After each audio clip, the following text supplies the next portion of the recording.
Askren, to be perfectly honest. Yeah. But I've been watching quite a bit of content around it and seeing some people's thoughts and views, because I always think with these things, right, it's always easy for us, for outsiders, for neutrals to have an opinion. But I always think the people ultimately who are going to have a very good insight to this are going to be the fighters, are going to be the professionals, are going to be the boxers, are going to be the MMA competitors, right? So I've had quite a lot of looks in towards that, and this is the argument they posed, right?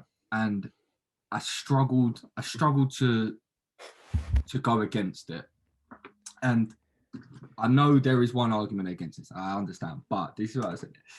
So I was seeing someone say the other day, if you were to get, and I know that any combat sport is not done on paper. I know that, of course, and we know that by watching UFC every weekend. It's the last thing that happens. But just for the sake of it, right? You've got two pieces of paper, person A and person B, right? Person A is a YouTube star. He's had 2 fights. He's been training for about 3 years, like you said, right? And up to this day, not much more noticeable than that. I think he did a little bit of high school wrestling. If I'm not mistaken, right? He did, yeah.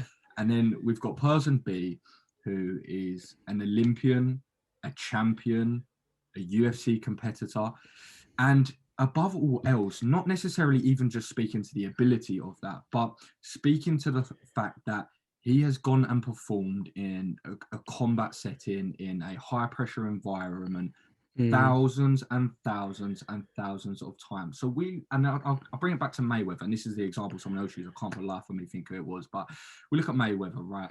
And he rocks up once a year and performs like he's never left, and that's it. And that really just speaks to how many times he's done it, because Mayweather has had literally 200 million fights or whatever it is.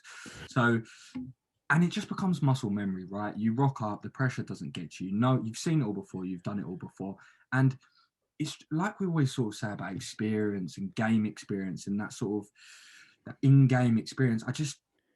I'm not even speaking about the ability. I don't know how good Ben Askren is, like we said, and I don't even know. Yeah. We don't know how good Jake Paul is, but solely on the experience, solely on just the comfortability in that environment, an Olympian, it honestly is the highest level of competitive sport in most respects. So I just really can't overlook that. I really cannot do it.